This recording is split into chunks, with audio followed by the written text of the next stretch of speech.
দশম শ্রেণীর ছাত্র বন্ধুরা, আজকের আলোচনার বিষয় তাপের ঘটনাসমূহ। এই অধ্যায়ের তরলের তাপীয় প্রসারণ।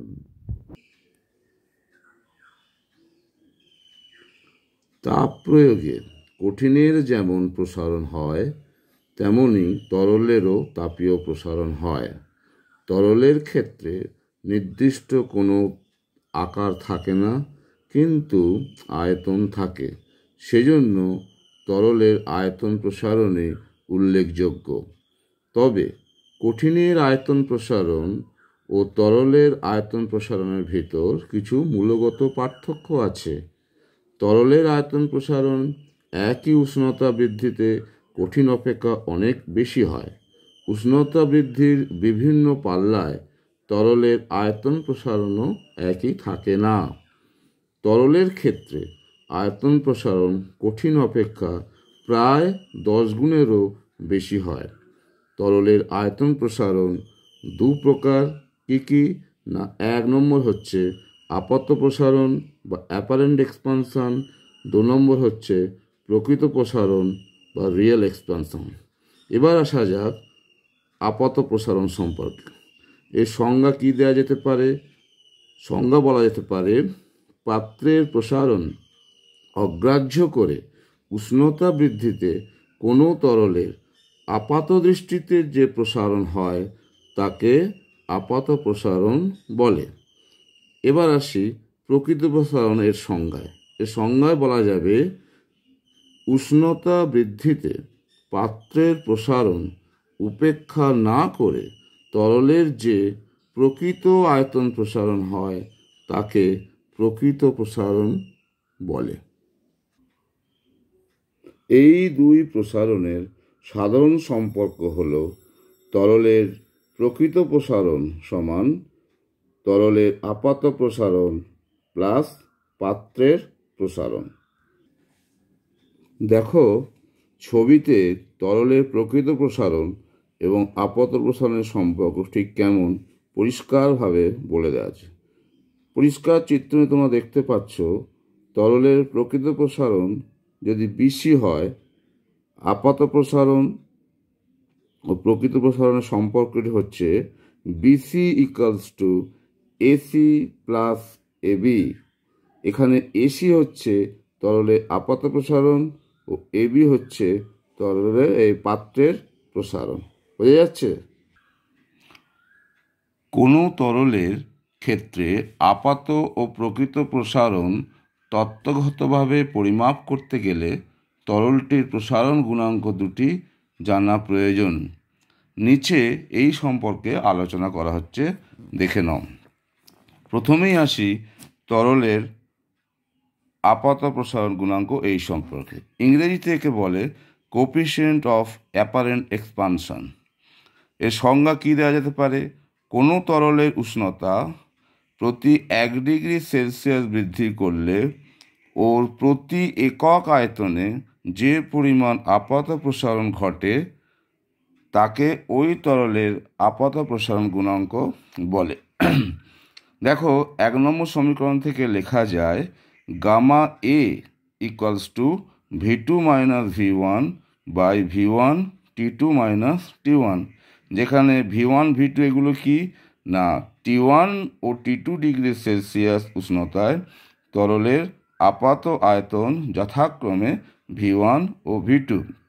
এটাকেই যদি আমরা 0 ডিগ্রি সেলসিয়াস ও T ডিগ্রি সেলসিয়াস উষ্ণতায় ব্যাখ্যা করি, তাহলে এটাকেই লেখা যাবে 1-এর এ সমীকরণে বিকল্প রূপে দেখো লেখা আছে, gamma A equals to VA minus V0 by V0T।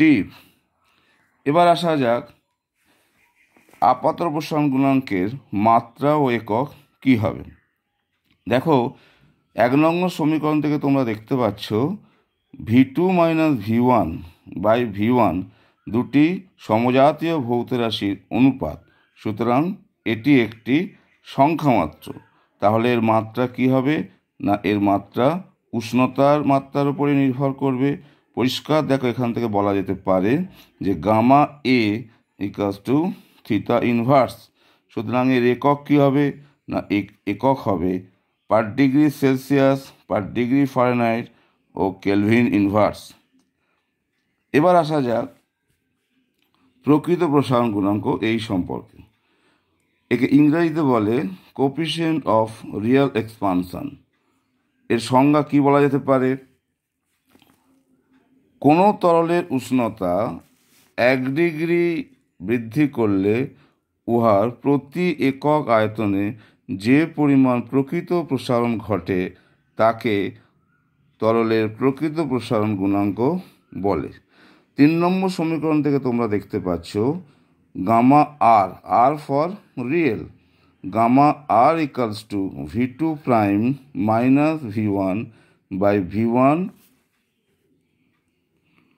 T2 minus T1, যেখানে V1 ও V2 প্রাইম কি নির্দেশ করবে না এটা নির্দেশ করবে T1 ও T2 ডিগ্রি সেলসিয়াস উষ্ণতায় তরলের আয়তন যথাক্রমে V1 ও V2 প্রাইম।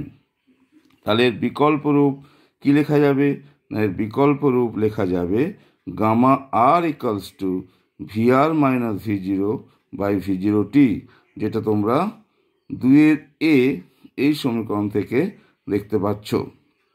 এবার আসা যাক তরলের 2 প্রসারণ গুণাঙ্কের সাধারণ সম্পর্ক কি হতে পারে। যদিও এর বিস্তৃত ব্যাখ্যা তোমাদের অতটা জানার প্রয়োজন নেই, কিন্তু জেনে রাখা ভালো। তাহলে আমরা এবার আলোচনায় আসছি তরলের 2 প্রসারণ গুণাঙ্কের সাধারণ সম্পর্ক কি হতে পারে। আমি আগেই বলেছি যে তরলের প্রকৃত প্রসারণ ইকুয়ালস টু আপাত প্রসারণ প্লাস পাত্রের প্রসারণ। তাহলে এক্ষেত্রে V0 যদি 0 ডিগ্রি সেলসিয়াস উষ্ণতায় তরলের আয়তন হয়, VA ও VR যদি T ডিগ্রি সেলসিয়াস উষ্ণতায় তরলের আপাত আয়তন ও প্রকৃত আয়তন সূচিত করে, এবং ওই উষ্ণতায় পাত্রের আয়তন যদি G ফর গ্লাস সূচিত করে, তাহলে দেখো লেখা যাবে VR minus V0 equals two VG minus V0 plus VA minus V0 plus VG minus V0। তাহলে উভয় পক্ষে যদি V0T দিয়ে ভাগ করা হয় তাহলে আমরা দেখাতে পারবো gamma R equals to gamma A plus gamma G। এটা 3 নম্বর সমীকরণে তোমরা দেখতে পাচ্ছ। তাহলে কি সিদ্ধান্তে আসা গেল বা প্রমাণিত হলো না তরলের প্রকৃত প্রসারণ গুণাঙ্ক ইকুয়ালস টু তরলের আপাত প্রসারণ গুণাঙ্ক প্লাস পাত্রের প্রসারণ গুণাঙ্ক।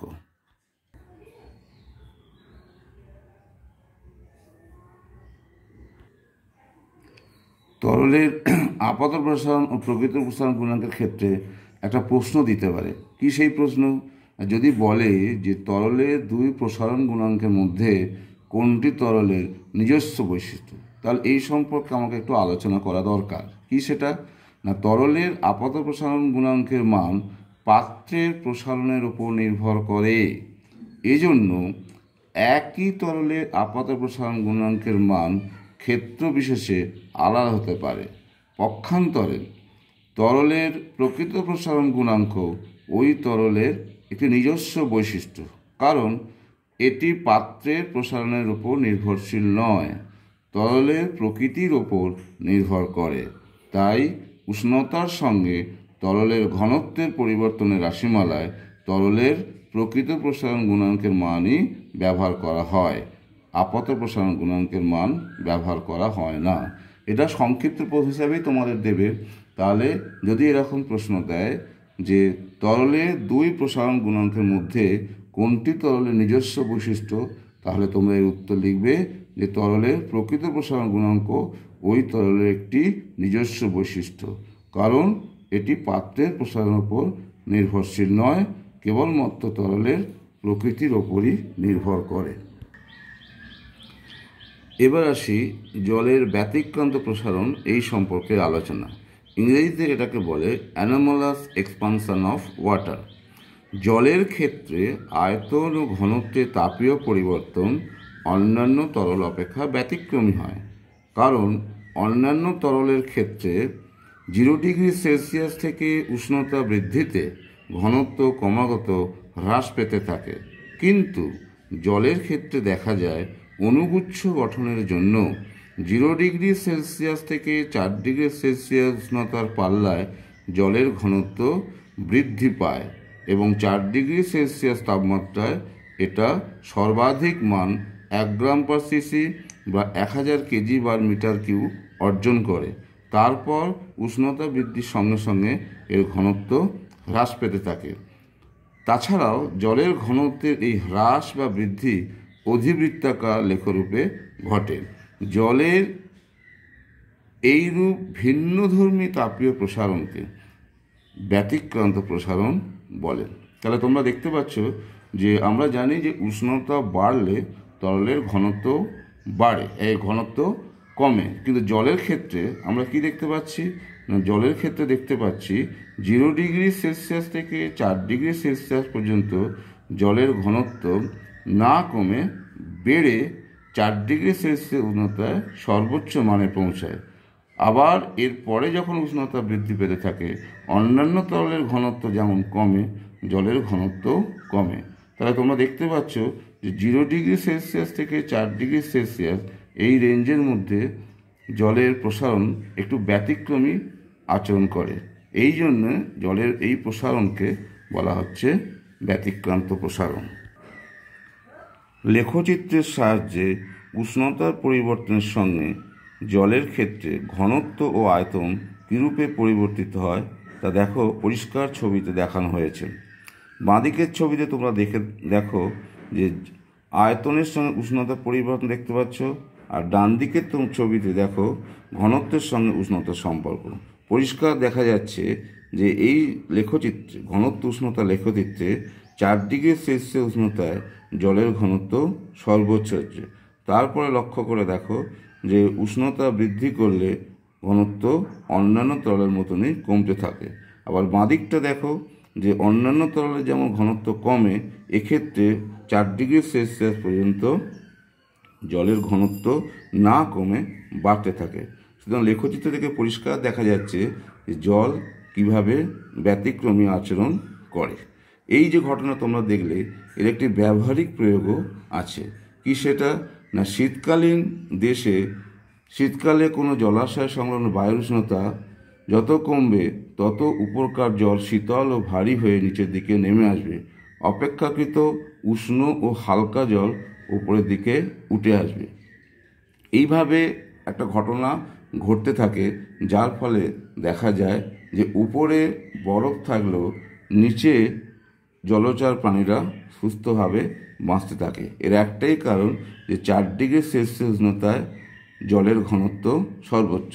যাই হোক, এই সংক্রান্ত তোমরা পরে জানতে পারবে।